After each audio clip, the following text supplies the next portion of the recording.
el problema de lo que es la validez y el problema de lo que es la eficacia.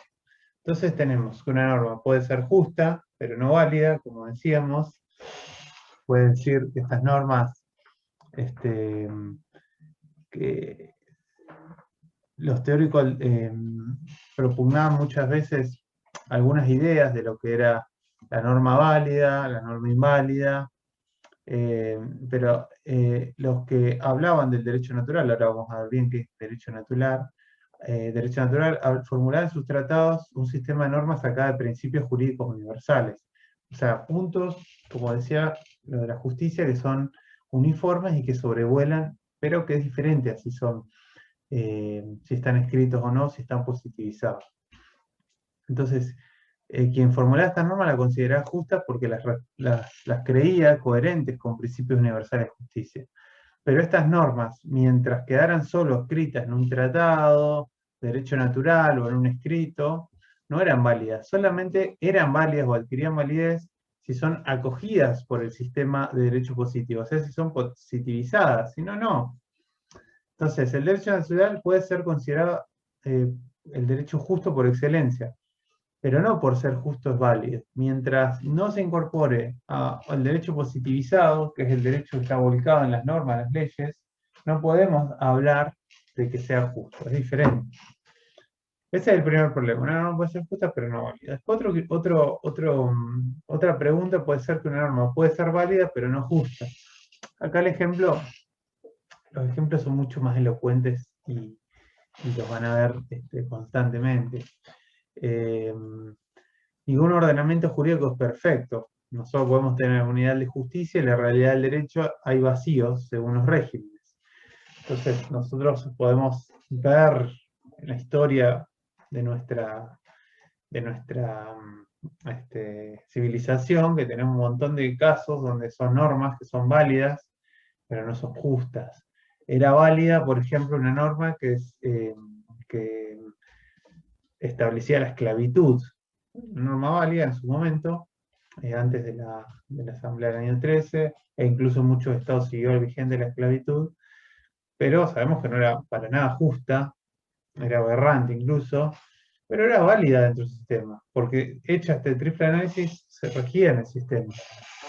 También tenemos casos donde había normas, nosotros, bueno, Argentina lamentablemente hemos atravesado un montón de dictaduras en las cuales había normas que eran totalmente injustas, pero que eran válidas, o sea, eran válidas, estaban dentro del ordenamiento. ¿Qué quiero decir con esto también nosotros, para ser críticos?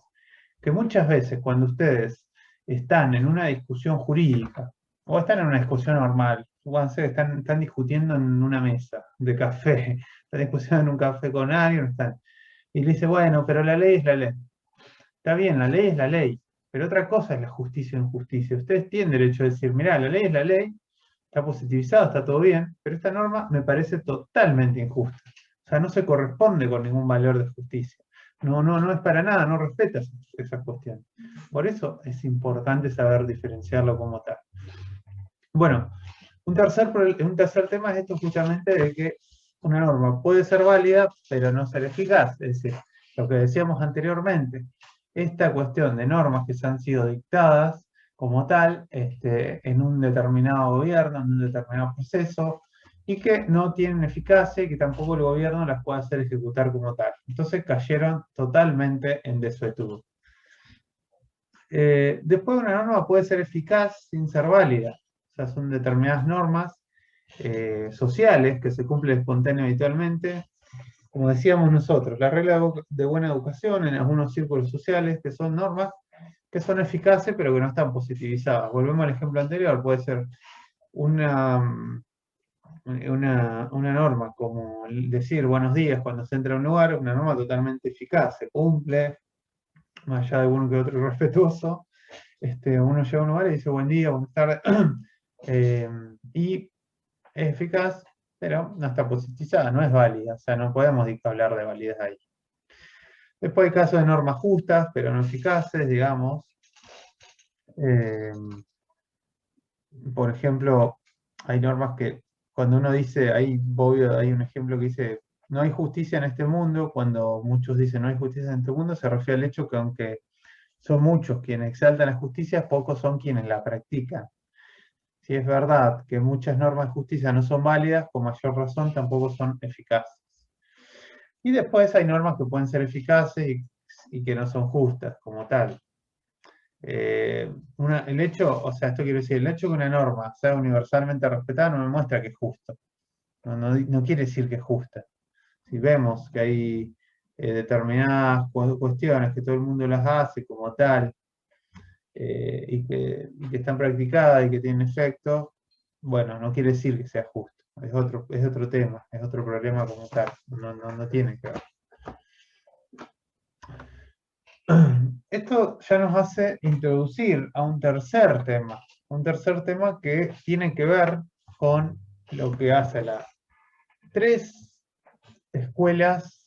Cuando hablo de escuela hablo de doctrinas o de teorías del derecho como tal, porque cada uno de estos problemas, que nosotros sí los vemos muy por arriba, para que ustedes después cuando le preguntemos los trabajos prácticos, cuando les preguntemos los exámenes, en las mesas finales, sepan explicar qué es justicia, sepan explicar cuándo una norma es válida o inválida, cuándo es justa y cuándo es eficaz o ineficaz. Bueno, la doctrina del derecho natural, que tanto lo reiteramos anteriormente, es una escuela que reduce la validez a la justicia. O sea, las normas van a ser como tal, son válidas, si se adaptan estos criterios o estos valores uniformes superiores.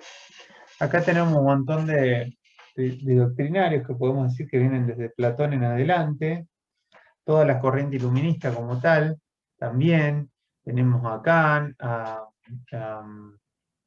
a- a Rousseau, tenemos a todos estos filósofos que hablan de la justicia, hablan de la libertad, de estos valores superiores como tal, pero que ya reducen, en sus tratados vuelcan lo que hace al derecho natural, o a la doctrina naturalista, o ius naturalista también la van a encontrar, que hablan de valores superiores. Entonces acá también la van a equiparar y lo van a ver presente en muchas doctrinas que son religiosas o que tienen que ver con los valores que se propulsan desde el cristianismo, etc. O sea, sobrevuela por arriba. O sea, tiene que ver con eso. Reduce la validez a la justicia. Bueno, después la doctrina positivista, que ahí ya reduce la justicia a la validez. Es decir, todo lo que está positivizado, todo lo que está en una norma, está dentro de un sistema jurídico que ha sido dictado por una autoridad competente y que tiene validez, eso es lo que va a ser lo justo. Y no hay discusión acá. Es lo que le decías antes. La ley es la ley, punto. No hay discusión. Si está dentro del derecho, si está escrito, si está conforme al sistema, listo. No hay más discusión. No nos vamos a preguntar si es justo o injusto. Vamos a hablar de si está vigente o no. Esta doctrina como tal tenía estos peligros, digamos, de que podemos decir, bueno, en Nuremberg, perdón, en el régimen nacional socialista había un montón de normas que eran válidas y dentro de la doctrina positivista se defendía. Kelsen es el ejemplo más claro de lo que es el positivismo, que decía, esta norma fue dictada conforme a todo sistema. La norma, por ejemplo, que decía hay que exterminar a los judíos, si hubiese habido una norma así, pero bueno, por lo menos que establecía distinciones claras entre los judíos y los alemanes, digamos, como tal, eran válidas, pero lógicamente eran normas aberrantes. Pero desde el positivismo se defendían, porque decían la ley es la ley, y chao, no hay otra discusión. Y ya después hay otra escuela que se llama el realismo jurídico, que ya habla de la eficacia. Y que acá tenemos diferentes posturas, pero que ya habla del derecho vivo. O sea, lo que es el realismo jurídico, que es una de las teorías nuevas, en sí, nuevas entre comillas, o sea que ya, porque nosotros cuando hablamos de naturalismo y positivismo hablamos de doctrinas que son bastante antiguas y que han estado presentes, digamos, en la misma formación del Estado. Y ya realismo jurídico introducimos el problema de la eficacia y por eso hablamos de realidad social y la actuación de los hombres. Entonces, estas teorías, como tal, ya hablan de un derecho vivo, el derecho que se presenta vigente en la sociedad. Bueno, ahí justamente hablamos del derecho natural, que un poco lo vimos, del positivismo jurídico. Ahí quien ilustra la pantalla es Kelsen, que lo van a escuchar varias veces, porque fue un teórico, uno de los maestros, digamos, del derecho, pero que tenía esta visión súper positivista del derecho como tal, y que fue un doctrinario que defendía esto de que la ley es la ley. Esta doctrina puede tener su enclave también en la misma formación del Estado, es decir, Hobbes, que fue Thomas Hobbes, que lo van a identificar, seguramente lo recordarán, que fue alguien que fue de algún modo uno de los teóricos del Estado absolutista, de la aparición del Estado moderno, esta idea de que el hombre es lobo del hombre y que como tal, para no matarse los hombres uno a otros, forman una fuerza, algo sobrenatural, algo por arriba, el Leviatán, como fue en el libro, que es el Estado. Y que el Estado va a ser el único que puede dictar normas jurídicas y el único como tal que puede imponer coactivamente incluso la aplicación. Bueno, esa doctrina de Hobbes, de Thomas Hobbes, se inscribe en esta idea, digamos. Solo es verdad que justo lo que es ordenado por el hecho de serlo. O sea, no hay discusión, lo que está dentro de la norma es justo, es válido, y lo que está afuera no existe. Está todo dentro de esto. Y como decíamos, la tercera doctrina es del realismo jurídico, digamos, que ya habla de la realidad social en la que el derecho se forma y se transforma, y en el comportamiento de los hombres que con su actuación hacen o deshacen las reglas de conducta que lo gobiernan. Entonces, esta teoría del realismo jurídico ya habla del problema de la eficacia como tal. Hay diferentes escuelas, no vamos a entrar en esto, es muy largo, pero lo que sí quiero que tengan presente es que esta escuela hablaba de un derecho vivo que iba a ser interpretado en la realidad de los hechos. Nosotros, ustedes recuerdan que tenemos diferentes sistemas jurídicos en diferentes países y que uno de los sistemas jurídicos que por ahí prima, más que nada en el derecho anglosajón, en Estados Unidos, en Inglaterra, que ustedes lo habrán visto en películas incluso, en las cuales el juez se sienta en el banquillo y dice el derecho, es la que mejor se adecua con este realismo jurídico. Es decir, lo que dice el juez, que es una de las doctrinas más extremas, este realismo jurídico, es lo que interpreta el juez del derecho es el derecho, para cada caso. No es ni lo que dice la norma ni los valores superiores, sino es el caso por caso. Algo así, digamos, para decirlo así en grosso modo.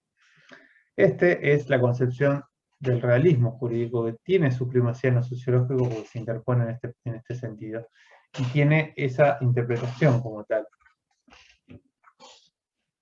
Bueno, así que estas son las escuelas del derecho que, nada, las ubicamos en este contexto para que ustedes la vean, las conozcan, sepan distinguirlas en esta introducción al derecho.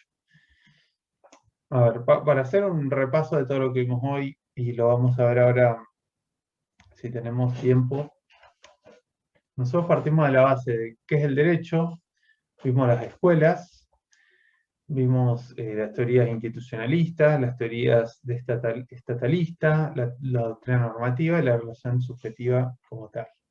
Y luego ya pasamos a preguntar los problemas sobre la norma como tal, digamos. Vimos que es diferente lo que hace a la validez e invalidez, lo que es justo o injusto, y de lo que es eficaz o ineficaz a través de diferentes temas, diferentes videos, etc. Bueno, de cada uno de esos problemas, de cada primacía de esos temas, se va a desprender una escuela, la escuela positivista, la escuela naturalista y la escuela del realismo jurídico. Bueno, ahora bien, visto todo esto, nosotros ahora tenemos que preguntarnos, ¿por qué esto? Pero en realidad estas cuestiones son para que usted las sepa y que también se pregunten, digamos, y que piensen con ejemplos concretos. Ahí nosotros vimos un videito de un poco para que lo vean ilustrado en los Simpsons. Bueno, a ver, preguntarnos todos los días en las acciones que hacemos o cuando nos cruzamos con reglas de conducta. ¿Es válido o inválido? ¿Es justo o injusto? ¿Es eficaz o no? O sea, salimos de esa concepción de decir está en la ley y no está en la ley. Y incluso mismo, nosotros cuando hacemos los análisis dentro de la doctrina más positivista, preguntar, hacer estos análisis de que si está vigente, si no fue derogada, si fue dictada por una autoridad competente, puede llamarse ley a algo que dictó un gobierno de facto, por ejemplo. Puede ser justa esta norma que fue dictada sin la participación de la ciudadanía. Es eficaz una norma que no cumple la gente, que solamente se hace para que parezca vigente. Bueno, son todo un montón de problemas que los van a ver representados y los van a ver a lo largo, digamos, de toda su vida. Acá una introducción. Y nosotros vamos a ver en toda la materia que estos problemas van a volver. Vamos a ver un montón de leyes, vamos a ver un montón de decretos, vamos a ver normas, vamos a ver incluso normas que son universales, que están en algún sentido como impregnadas de algún modo de esta cuestión de justicia uniforme, ya el tema de lo ideal, de lo deontológico, pero que también la van a analizar bajo este triple problema o triple concepción. Entonces, como tal, es importante que las vean. Así que bueno, todo este tema quizás ustedes lo vean o parezca un poco duro o difícil de desandar, digamos, como tal, pero lo van a ver presente en toda su materia. Así que bueno, como les decía, muchas gracias y ahora nos vemos un ratito para hablar y para que también hagan sus aportes.